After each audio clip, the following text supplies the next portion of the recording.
మహాగణాధిపతయే నమః. ఓం గురుభ్యో నమః. ఓం శ్రీమాత్రే నమః.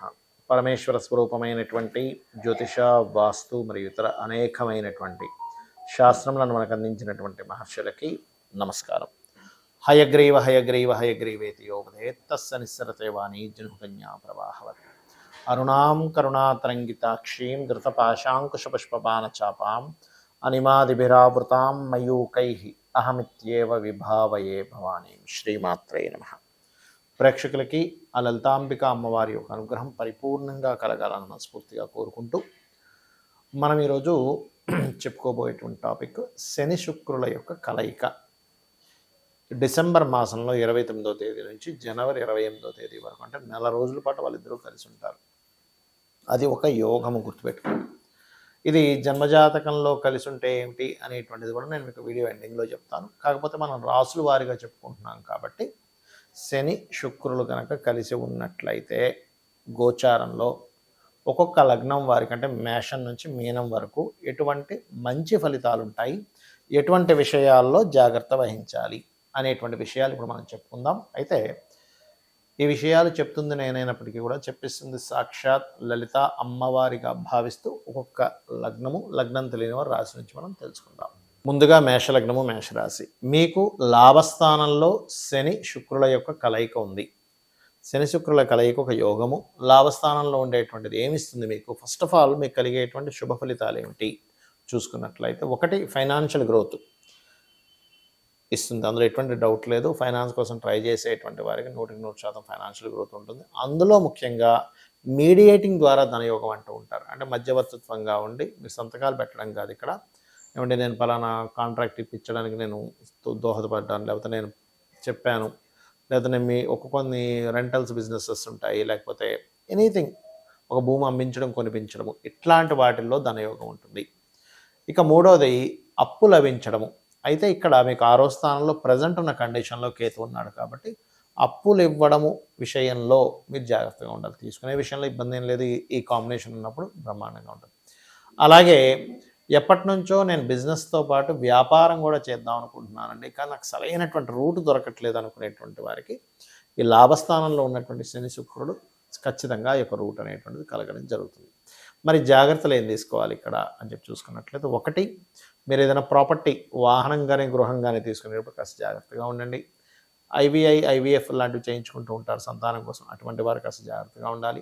కొత్త స్నేహితులు, షేర్ మార్కెట్ రిలేటెడ్ సంబంధించిన విషయంలో చాలా జాగ్రత్తగా ఉండాలి. మరియు వాహనం మీద వెళ్ళేటప్పుడు కాస్త స్లోగా వెళ్ళండి. ఎంత మీకు శని శుక్రుడు లాభంలో ఉన్నప్పటికీ కూడా శుక్రుడు వాహనాలకు కారకుడు. 12లో ఉంటే మంచిది, 11లో ఉంటే మంచిది కాదు, గుర్తుపెట్టుకోండి.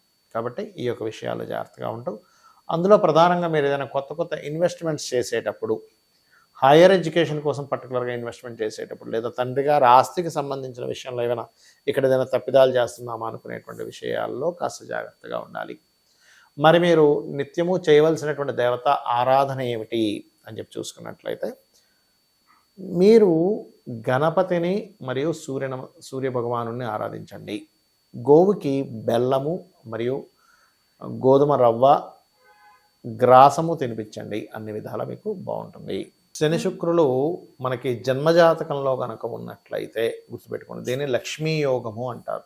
అంటే కర్మకారకుడు ధనకారకుడితో, సహజ ధనకారకుడితో కలిసినాడు. సహజ కర్మకారకుడిని మనం సహజ ధన సప్తమకారకుడు, అంటే వివాహానికి కారకుడు అయినటువంటి శుక్రుడు సహజ కర్మ సహజ లాభకారకుడు అయినటువంటి శనితో కలిసి ఉన్నప్పుడు ఏం జరుగుతుంది అంటే, ఎవరి జాతక చక్రంలో అయినా ఈ కాంబినేషన్ ఉన్నప్పుడు 90% ఆఫ్ పీపుల్కి, ఎందుకు 90 అంటున్నానంటే 10% ఆఫ్ పీపుల్కి ఏమవుతుందంటే అది ఒక్కొక్కసారి పాపకర్తరిలో ఉంటుంది. అంటే శని శుక్రులు కలిసి ఉన్నారండి, కానీ రెండు అటు ఇటు ఇంకొక పాపగ్రహాలు ఉన్నాయి. అంటే ఎలాగా రవికేతువులు కానీ, లేకపోతే కుజుడు కేతువు కానీ, ఇలా కొన్ని పాపగ్రహాల మధ్యలో ఉన్నప్పుడు అది అంత ఫ్రూట్ఫుల్ ఇవ్వదు. 90% ఆఫ్ పీపుల్కి మాత్రమే అది ఈ పాపగ్రహాల పాపకర్తలు లేని వాళ్ళకి ఇస్తూ ఉంటుంది. అయితే దీనివల్ల ఏమిటండి ఫలితము అంటే, వీళ్ళు ఎప్పుడు నిరంతరము పనిలో ధనాన్ని పొందుతూ ఉంటారని అర్థం అన్నమాట. మరి ఏమంటే నాకు పాపకత్తెర లేదు, కానీ నాకు రావాల్సినంత నేను పొందలేకపోతున్నాను అని ఎవరైనా సరే సందేహం కలిగినట్లయితే ఇక్కడ మీరు ఒక విషయాన్ని చెక్ చేసుకోవాలి. ఏమిటది అంటే, మీ సెకండ్ లార్డ్ అంటారు, అంటే ధనాన్ని ఇచ్చే కారకుడు ఎలా ఉన్నాడు. ఆయన ఏమైనా పాపకత్తెరలో ఉన్నాడా దాన్ని చెక్ చేసుకోవాలి. మరి దీన్ని చెక్ చేసుకోవడం వల్ల ఏమిటి ఫలితము అంటే సెకండ్ లార్డ్ ఉదాహరణకి నీచబడి ఉన్నాడు. అంటే నీచ స్థానాలు ఉచ్చ స్థానాలు మనకు తెలుసు కాబట్టి నీచ స్థానంలో ఉన్నాడు. లేదా ఏదైనా ఇప్పుడు ఉదాహరణకి బుధుడే అయ్యాడు అనుకోండి, ఏ వృషభ లగ్నానికి రెండో అధిపతి బుధుడు, ఆయన వెళ్ళి మీనంలో ఉంటే నీచ భంగరాజయోగం జరిగితే మళ్ళీ యోగమే అది. అలాగా ఎలా ఉన్నాడు అనేటువంటిది మొట్టమొదటిగా చూసుకోవాలి. రెండవది, మీరు ఉద్యోగం చేస్తున్నారా, వ్యాపారం చేస్తున్నారా, మీకు నడుస్తున్న మహాదశలు ఏమిటి. ఎప్పుడు కూడా ఒక కాంబినేషన్ ఫలించాలి అంటే మీరు చేస్తున్నటువంటి వృత్తి ఏమిటి. జాబ్ చేస్తుంటే ఓకే ఫైన్, అలా కాకుండా ఒక వ్యాపారం చేసేటప్పుడు మీకు ధనాన్ని ఇచ్చేటువంటి దాంట్లోనే మీరు వ్యాపారం చేస్తున్నారా లేదా ఈజ్ మోస్ట్ ఇంపార్టెంట్. చాలామంది ఇక్కడే రాంగ్ స్టెప్ వేస్తూ ఉంటారు. ఉదాహరణకి మీకు హోటల్ రిలేటెడ్ వాటిలో ధనయోగం ఉంది అంటే చంద్రుడు ఇస్తున్నాడు ధనయోగాన్ని, తెలియక ఏం చేస్తారు, హోటల్ పెట్టాల్సింది పోయి పెట్రోల్ బంక్స్ పెట్టుకోవడము, లేకపోతే ఇంకో సంథింగ్ స్కూల్ పెట్టుకోవడము, ఇట్లా చేస్తూ ఉంటారు. అందులో రాణించరు. కానీ మీ జన్మజాతకంలో కనుక హోటల్ ఉన్నప్పుడు హోటల్ అంటే చంద్రుడు ఇస్తున్నాడు, లేదా రవి ఇస్తున్నాడు ధనయోగాన్ని, అప్పుడు మెడికల్ రిలేటెడ్ అంటే హాస్పిటల్స్ పెట్టుకోవడము, లేకపోతే ఎనీథింగ్ మెడికల్ సర్వీసెస్. ఇందులో మళ్ళీ రెండు రకాలు ఉంటుంది. ఎలా అంటే మీకు ప్రోడక్ట్ రిలేటెడ్ సంబంధంగా వ్యాపార యోగాలు ఉన్నాయా, లేదా సర్వీస్ రిలేటెడ్గా. అంటే ఎలా అంటే ఇప్పుడు ఉదాహరణకి మెడికల్లోనే ధనయోగం అనుకుందాం కాసేపు. మెడికల్లో ధనయోగం ఉన్నప్పుడు medical shop is the product, medical related services ఇచ్చేది ఈ సర్వీస్. అంటే ఒక డాక్టర్ గారు ఉన్నారు, ఆయన చేసే సర్వీస్. కానీ మెడిసిన్స్ అమ్మేవాడు షాప్ అన్నమాట. అది మళ్ళీ ఫార్మసీ రిలేటెడ్ యోగం కూడా ఉండాలి దానికి. ఆ రకంగా మీరు ఉదాహరణకి ఇంకొక ఉదాహరణ చెప్తాను. కారు అమ్మేవాడు ప్రోడక్ట్ అమ్ముతున్నాడు, కార్కి సర్వీస్ చేసేవాడు సర్వీస్ చేస్తున్నాడు, కార్ కంటే మెకానిక్ ఉంటారు కదా అట్లా. ఆ రకంగా మీ జన్మజాతకంలో అసలు ప్రోడక్ట్ రిలేటెడ్ ధనయోగం ఉందా, లేకపోతే సర్వీస్ రిలేటెడ్గా మీరు చేస్తే ఉంటుందా, అది కూడా ఇక్కడ లేకపోతే విదేశాల లేకపోతే ఇంకో ప్రాంతానికి వెళ్తే ఉంటుందా, ఇప్పుడు సరైన సమయమా కాదా, ఇప్పుడు ఇన్వెస్ట్మెంట్ చేయడం is right time or wrong time అనేటువంటిది కూడా స్పష్టంగా జ్యోతిష్ శాస్త్రంలో ఉంటుంది. మరి ఇక్కడ ఇంకొంతమందికి ఎలా ఉంటుందంటే ఒక బిజినెస్ చేస్తుంటారు, వాళ్ళంత గొప్పగా రాణించలేకపోతుంటారు. ఎందుకంటే శని శుక్రులు ధనయోగం అని చెప్పుకున్నాం కదా, అంత గొప్పగా రావట్లేదంటే ఎక్కడో మీకు ధనాన్ని ఇచ్చే కారకుడు అంత స్ట్రెంగ్త్ఫుల్గా లేడు.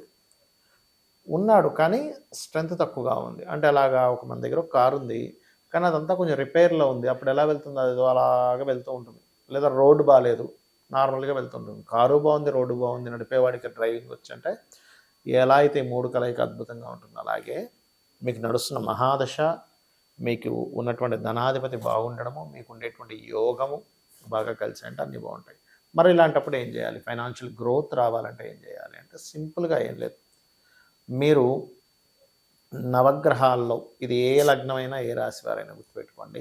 నవగ్రహాల్లో ముఖ్యంగా శని భగవానుడు, బుధగ్రహము అంటే బుద్ధి, మీ ఆలోచన, మీ కర్మ రెండు సక్రమంగా సాగడానికి బుధ శని గ్రహాల దగ్గర దీపారాధన చేసి ఒక 9 ప్రదక్షిణాలు చేసుకొని అదే ఆలయంలో ఉన్నటువంటి స్వామివారికి అమ్మవారికి ఒక 3 ప్రదక్షిణాలు చేసుకొని మీ యొక్క సంకల్పం, మీరు దేని గురించి అయితే ట్రై చేస్తున్నారు అనే దాని గురించి అమ్మవారికి కూర్చొని చెప్పుకున్నట్లయితే మీకు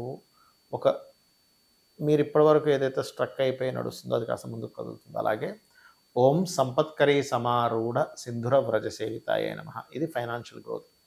లేదండి నాకు బిజినెస్ గ్రోత్ రావాలి అని అనుకుంటే ఓం ఇంద్రగోప పరిక్షిప్త స్మరతూనా భజంగికాయై నమః అనేటువంటి నామస్మరణ చేసుకోవాలి. ఈ రకంగా మీరు కనుక చేసుకున్నట్లయితే ఖచ్చితంగా మీకు ఒక రూట్ అనేటువంటిది లభిస్తుంది. మీకు సంకల్పం, మీరు ఏదైతే బిజినెస్ ఉన్నదో దాని మీద కాన్సన్ట్రేషన్ పెరుగుతుంది. రోజుకి 40 నిమిషాలు చేయండి, అన్ని విధాలా బాగుంటుంది. శ్రీమాత్రే నమః.